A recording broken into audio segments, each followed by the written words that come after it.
Hi all, അസ്സലാമലൈക്കും. Welcome back to Silna's kitchen. ഇന്നത്തെ recipe നല്ലൊരു വെറൈറ്റി ടേസ്റ്റി ആയിട്ടുള്ള അടിപൊളി ഒരു ഈവനിങ് സ്നാക്സിൻ്റെ റെസിപ്പിയാണ്. വളരെ എളുപ്പത്തിൽ തയ്യാറാക്കിയെടുക്കാൻ പറ്റുന്ന നല്ല ഈസി ആയിട്ടുള്ള ഒരു അടിപൊളി പലഹാരത്തിൻ്റെ റെസിപ്പിയാണ്. നല്ല ക്രിസ്പി ആയിട്ട് മൊരിഞ്ഞ ഒരു അടിപൊളി പലഹാരമാണ്, എല്ലാവർക്കും ഇഷ്ടമാവും. അതുകൊണ്ട് തന്നെ വീഡിയോ സ്കിപ്പ് ചെയ്യാതെ മുഴുവനായിട്ടൊന്ന് കണ്ടു നോക്കണേ. റെസിപ്പിയിലോട്ട് കടക്കുന്നതിന് മുമ്പായി സിൽനാസ് കിച്ചൺ ചാനൽ ആദ്യമായിട്ട് കാണുന്നവരാണെങ്കിൽ പ്ലീസ് ഒന്ന് സബ്സ്ക്രൈബ് ചെയ്തേക്കണേ. ഒപ്പം തന്നെ ഈ വീഡിയോസ് നിങ്ങൾക്ക് ഇഷ്ടപ്പെടുകയാണെങ്കിൽ ഒരു ലൈക്ക് ചെയ്ത് ഷെയർ ചെയ്ത് സപ്പോർട്ട് ചെയ്യാനും മറക്കരുത്. ഇനി നമുക്ക് ഇതെങ്ങനെയാണ് തയ്യാറാക്കുന്നതെന്ന് നോക്കാം. അപ്പോൾ നമ്മുടെ ഈ ഒരു പലഹാരം തയ്യാറാക്കുന്നതിന് വേണ്ടിയിട്ട് ഞാനിവിടെ ഒരു പാത്രത്തിലേക്ക് 1.5 സബോള നീളത്തിൽ കട്ട് ചെയ്തെടുത്തിട്ട് ഇട്ട് കൊടുക്കുന്നുണ്ട്. സബോള നീളത്തിൽ കട്ട് ചെയ്തെടുത്തിട്ട് കൈകൊണ്ടൊന്ന് തിരുമ്മി എടുത്തിട്ടുള്ളതാണ്. ഒറ്റയായിട്ട് കിടക്കണം, എന്നാലേ നല്ല പെർഫെക്റ്റ് ആയിട്ടും നല്ല ടേസ്റ്റി ആയിട്ടും ഈ ഒരു പലഹാരം കിട്ടുള്ളൂ.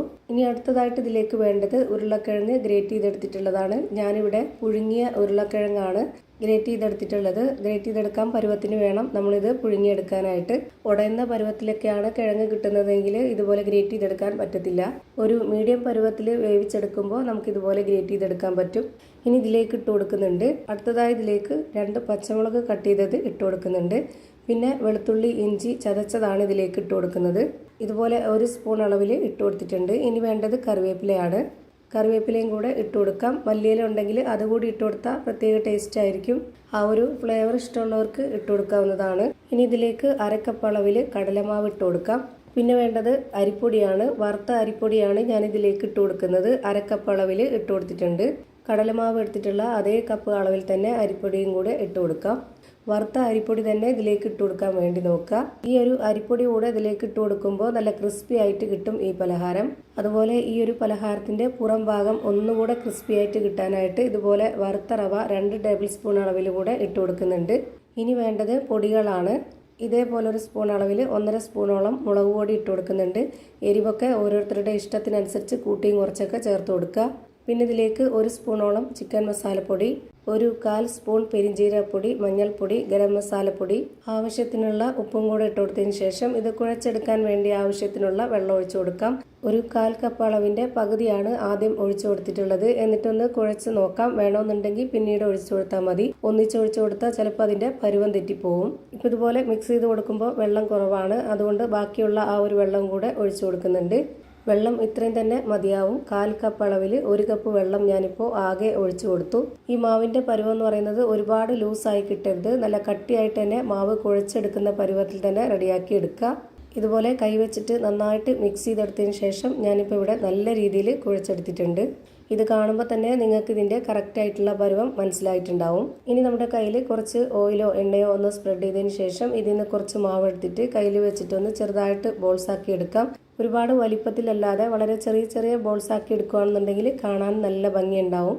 അതുകൊണ്ട് തന്നെ ഞാനിവിടെ ഈ ഒരു വലിപ്പത്തിലാണ് റെഡിയാക്കി എടുത്തിട്ടുള്ളത്. ഇതുപോലെ തന്നെ എല്ലാം റെഡിയാക്കി ഒരു പാത്രത്തിലേക്ക് മാറ്റുന്നുണ്ട്. ഇതേ വലിപ്പത്തിൽ തന്നെ ചെയ്തെടുക്കണമെന്ന് ഒരു നിർബന്ധവും ഇല്ല. ഓരോരുത്തരുടെ ഇഷ്ടത്തിനനുസരിച്ച് വലിപ്പം കൂട്ടുകയും കുറയ്ക്കുകയൊക്കെ ചെയ്യാവുന്നതാണ്. ഇനി നമുക്കിത് ചൂടായ എണ്ണയിലേക്ക് ഓരോന്നോരോന്നായിട്ട് ഇട്ട് കൊടുത്ത് ഫ്രൈ ചെയ്തെടുക്കാവുന്നതാണ്. എണ്ണ നന്നായിട്ട് ചൂടായിട്ട് വന്നതിന് ശേഷം ഇതിലേക്ക് ഇട്ട് കൊടുത്തിട്ട് ഒരു മീഡിയം ഫ്ലെയിമിലേക്ക് മാറ്റണം. എന്നിട്ട് ഫ്ലെയിം കൂട്ടുകയും കുറയ്ക്കുകയും ചെയ്യാതെ ആ ഒരു ഫ്ലെയിമിൽ തന്നെ ഇട്ട് കൊടുത്തിട്ട് വേണം ഇത് എത്ര എണ്ണമാണോ ഫ്രൈ ചെയ്തെടുക്കുന്നത് അതെല്ലാം ആ ഒരു ഫ്ലെയിമിൽ തന്നെ ഫ്രൈ ചെയ്തെടുക്കുക. ഇതിൻ്റെ അകം കുറച്ചൊന്ന് വേവാനുണ്ട്, അതുകൊണ്ടാണ് മീഡിയം ഫ്ലെയിമിൽ ഇട്ട് കൊടുത്തിട്ട് വേവിച്ചെടുക്കാൻ വേണ്ടി പറയുന്നത്. ഫ്ലെയിം കൂട്ടി വെച്ച് കഴിഞ്ഞാൽ അതിൻ്റെ പുറം ഭാഗം പെട്ടെന്ന് കരിഞ്ഞു പോവുകയും അകമൊന്നും വേവാതിരിക്കുകയും ചെയ്യും. എല്ലാം ഒരുപോലെ വെന്ത് കിട്ടാനായിട്ട് ഈ ഒരു ഫ്ലെയിമിൽ തന്നെ വെച്ച് വേവിച്ചെടുക്കാം. ഇപ്പോൾ ഞാനിതെല്ലാം തിരിച്ചും മറിച്ചൊക്കെ ഇട്ട് കൊടുത്തിട്ട് നല്ല രീതിയിൽ ഫ്രൈ ചെയ്തെടുത്തിട്ടുണ്ട്. ഇതിപ്പോൾ കാണാനും നല്ല ഭംഗിയാണ്, അതുപോലെ തന്നെയാണ് കഴിക്കാനും ഒരു പ്രത്യേക ടേസ്റ്റാണ്. ഇതുപോലെ തന്നെ ഒരു പ്രാവശ്യം കൂടെ ഇട്ട് കൊടുത്തിട്ട് ഫ്രൈ ചെയ്തെടുത്തിട്ടുണ്ട്. അങ്ങനെ ഞാനിതാ എല്ലാം ഒരു പാത്രത്തിലേക്ക് ഇട്ട് കൊടുത്തു. ഇപ്പോൾ നല്ല ക്രിസ്പി ആയിട്ടുള്ള നല്ല മൊരാന്നിരിക്കുന്ന ഒരു അടിപൊളി പലഹാരം റെഡിയായി കിട്ടി. ഇങ്ങനെ ചെയ്തപ്പോൾ കണ്ടില്ലേ, കാണാനും നല്ല ഭംഗിയുണ്ട്, അതുപോലെ തന്നെയാണ് കഴിക്കാനും. ഇതിൻ്റെ അകം എങ്ങനെയാണ് ഇരിക്കുന്നതെന്ന് അറിയാനായിട്ട് ഞാനിവിടെ പൊട്ടിച്ച് കാണിക്കുന്നുണ്ട്. അപ്പോൾ ഇത്രയേ ഉള്ളൂ ഇന്നത്തെ വീഡിയോ ഇഷ്ടമായാൽ ലൈക്ക് ചെയ്യാനും കമൻറ്റ് ചെയ്യാനും ഷെയർ ചെയ്യാനും മറക്കരുത്. അതുപോലെ തന്നെ ഞാനിടുന്ന പുതിയ വീഡിയോസ് നോട്ടിഫിക്കേഷനായിട്ട് കിട്ടുന്നതിന് വേണ്ടി സബ്സ്ക്രൈബ് ചെയ്ത് ബെല്ലൈക്കൺ അമർത്തി അതിൽ ഓൾ എന്ന ഓപ്ഷൻ എനേബിൾ ചെയ്ത് കൊടുക്കാനും മറക്കരുത്. പുതിയൊരു വീഡിയോയുമായി വീണ്ടും വരും. Thank you for watching.